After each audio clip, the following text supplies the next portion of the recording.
Hi guys. Hey guys, it's Lisa with the Barnyard Chicken, and I am here to do another project. And the other day we made this project using the die cutting machine, and I wanted to show you, if you don't have a die cutting machine, you can make something similar like this. It's raining today, so today is a good day to stay inside and craft. And I also made this one without the die cutting machine as well. And I think I briefly touched on this. And we might do a flip through later because I added some more goodies. It still needs something for the cover, but this is the one we're going to make today. And I haven't ran my string through it like this, but you get the idea. And so also while I'm here, I wanted to show you the postcards that I made the other day. This is for my postcard series, and you can see that video in my list. And these are some new stamps that I got.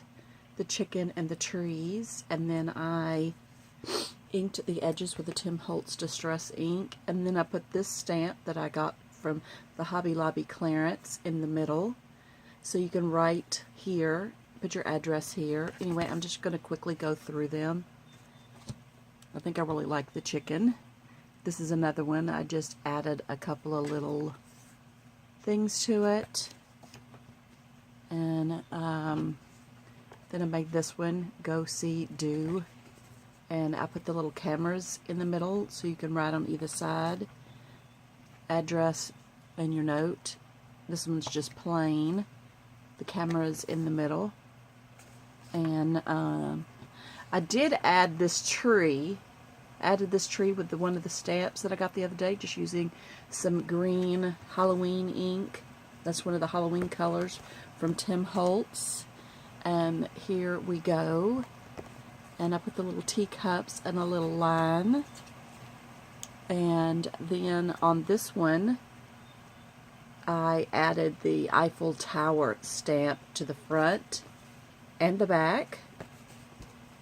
And on this one's really cool. All I did was add the chicken.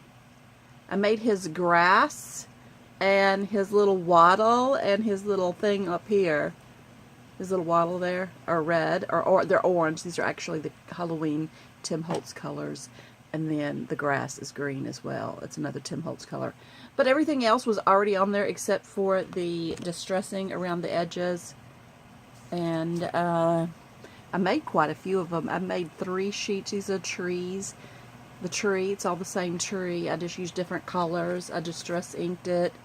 And then I added the little hearts here with a pen. I added one of the coffee cups here. And I added 3 of the coffee cups here. And I made them in different colors. And those are all the same set of Halloween distress inks from Tim Holtz. And I just freehanded the little hearts there to make the center. And I added the little peacock to the top of this one. And on the back, and I used black and purple. Those were the same set, the Halloween set from Tim Holtz. And another tree in the middle to divide the address. I added the tree and the chicken and the Eiffel Tower. They go French country on me. And another Eiffel Tower.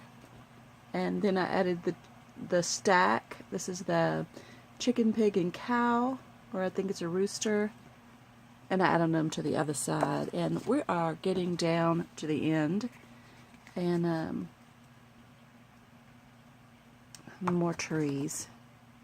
And I just used different kind of inks. These inks here are the Distress inks, the 4-pack that has walnut, vintage photo, some type of gray, I don't know what color it is, and then black soot. And then I used vintage photo and the Tim Holtz Halloween orange on this one for those trees. And the last one is just more trees, and that is the walnut.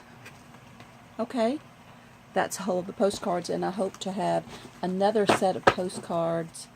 I hope to do another set of postcards this Sunday. Okay, to make this book here, I used an 8.5 by 11 sheet of cardstock Recollections. Sorry, I had to shut the window. It was raining all over my computer. Okay, I used a multi-pack that had different color pinks in it. It was a pink pack, 65 pounds. I got it from Michael's, and then I used 12 by 12 inch scrapbook paper for the inserts. So let's get started. You can either use a ruler and any kind of cutting implement, or you can use scissors, or you can use a rotary cutter, or you can use a guillotine cutter, however you want to cut your paper. But my point is, as long as you have a pair of scissors, you can make this project. So, I'm just going to take my cutter here, and I'm going to take a piece of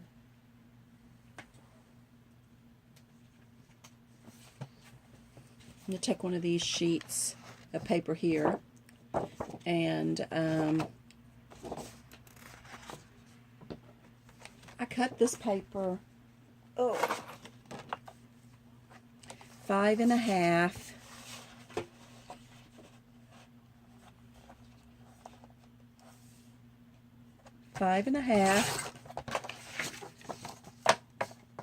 by 4.25.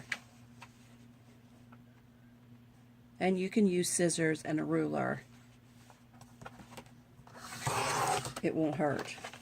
Okay, so I got 4 even pieces out of this, and you can round that corner. Just take a quarter and put on the corner and draw it and then cut it out. But that's really simple. I don't have a quarter with me, but you could use anything round like this and put it down here and draw your pencil line around it and then cut it. But I'm going to use my machine just because I have it handy. Anyway, what I did was, this is my envelope punch, and on the back side it has a corner rounder, and I'm only going to round 2 corners of this page. I'm just going to round the 2 corners.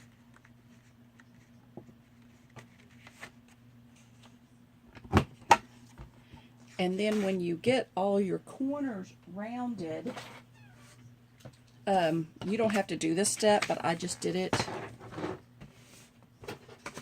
And I took this Martha Stewart scoreboard, and on the square side, not the round side, I scored it at 1 inch. And you don't have to do that. That just makes the book fold a little better when you are flipping through the pages. And then I took this Tim Holtz punch here, and I centered it in here, and I punched it like that.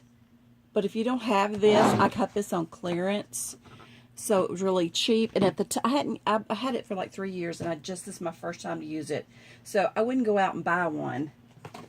And you can just use this, and I broke this making this book. But I know I didn't round the corners on all of these, but what I did was I just punched the first one and then stacked them on top of each other and lined up the holes, and then punched all the holes like this to make my punches on the end. That's why they're all lined up. And it was too difficult to try to figure out exactly where I punched this. So it's easier to do it that way. And you can initially punch these with your regular punch, and then do the same thing. You can use you can just use your punch to punch your first set of holes. Just mark where you want to do it, and then after you get your first one done, line them up and use that as a guide. And you don't really need perfect holes because you're going to cover that up. You can even use like a punch like this, and this is just a snap-on, and it's got a point on it. I use that to poke holes for my sewing my books. Anyway, when you get all your pages done, you can use 6 to 10 pages. And then here is everything. I went ahead and cut everything out. And I cut these pages here out 4 by 4 1/4 inches, and then I rounded all the corners. You don't really have to round all the corners. You can leave all the corners square. That won't be a problem. And then I cut these 4 1/4 by 8, and then I folded them in half and rounded the corners. So all these pages will have a flip like that. So you can add a photo and journal inside, or you can add 3 photos, however you prefer. And this is just more. And I inked these up, but I didn't ink the first set up that I showed you. And then I cut these 2 1/4 inches by 5 1/2 inches, because the book is, I cut them 4 1/4 inches by 2 1/4 inch, and I only cut it 2 1/4 because I did a 1/4 inch fold line. And you don't really have to score it. I just did, and it may even be better if you don't score it. And this is another set that I did. I just inked these up. They don't have to be inked up. And then I cut all these out, and I just stacked them like this once I got enough pages in each stack. And I cut enough out to do this many books. So we're just going to grab a stack, and we'll get the other ones out of the way. And all I did was take this Fabri-Tac and started gluing the pages. The book went together just like this book. It's just a different shape. That's all. Anyway, and so this page is a solid piece of paper, and then the back side is a flip like this, and then this one is solid, and so forth and so on through the book. This one's a flip, solid, so forth and so on. So let's just set these aside and start gluing these up.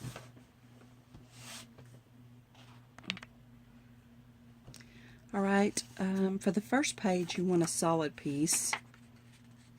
You might want a flip, but you might want to use thicker paper for the cover if you do a flip on the cover. And then just going to turn it over and start gluing. And that's really all there is to it. If you've seen the other video, how I made this book, then you already know how to do it.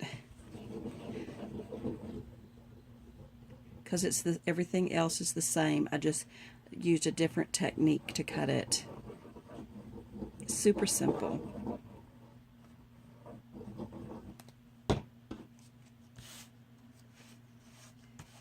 And the 4 1/4 goes this way and the 4 inches goes this way. And the reason I came up with these measurements is so I got 4 even pieces out of one piece of 8.5 by 11 cardstock, and I'm just going to use this one. You can choose which side you like better.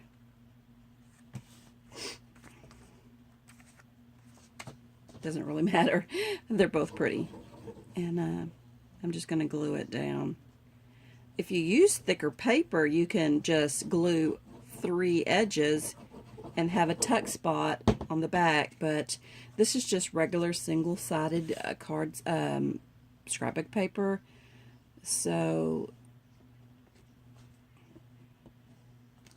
it will be a little easier to tear if you tuck something underneath it. I did make one a tuck just to see how it would work, and it seemed to be fine, but just moving right along, all you got to do, so this one's a flip, this one will be a solid, and you just keep going.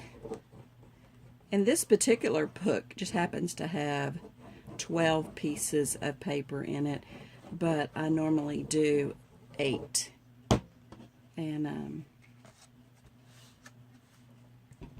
I just counted them, and there was, if you have a directional piece, you want to try and get it the right direction. However, if you use this as a photo mat and put a photo on the whole entire picture background, then it probably won't matter. I'm going to flip this over. This side will be a flip. Choose the side you like the best, and glue it up.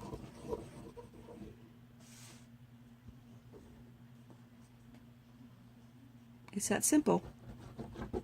And then you just keep going till you get the entire book glued up.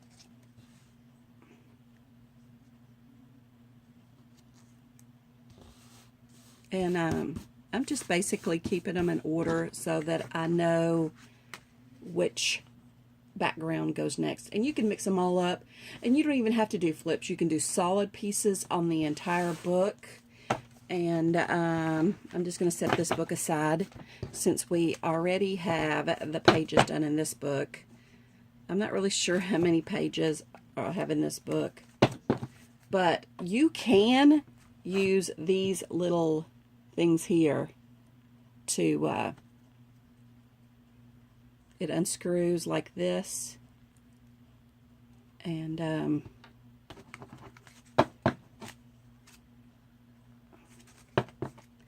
then you just put your pages through the hole like that and screw this back on, and theoretically you could have more pages because you have that much room.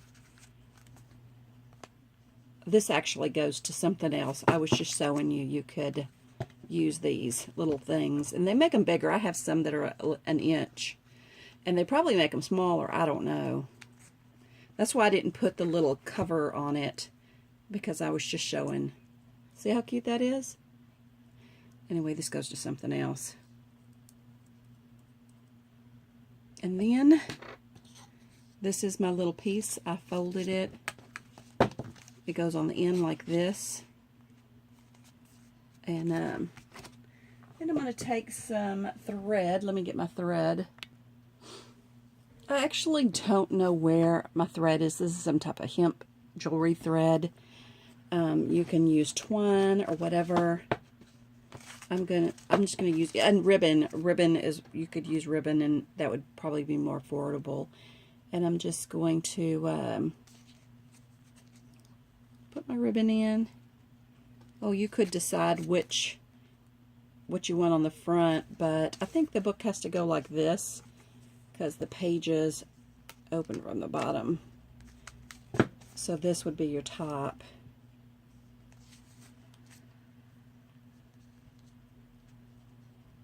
And I am just going to put this through here.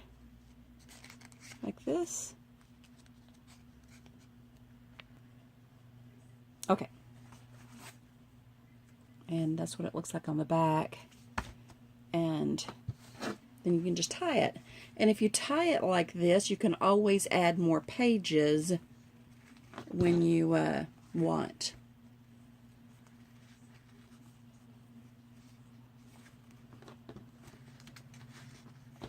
You can tie this in a bow, a knot, whatever. And it's just cute. I'm not very good at tying bows. Those aren't bows.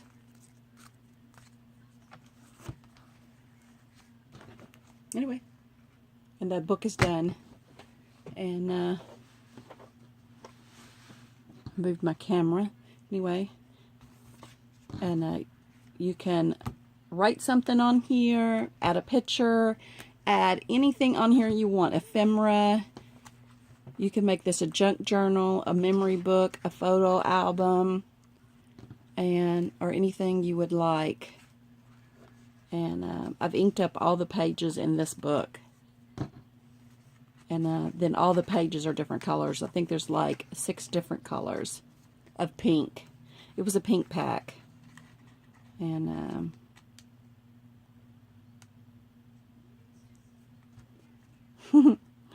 just having a little trouble picking up the page.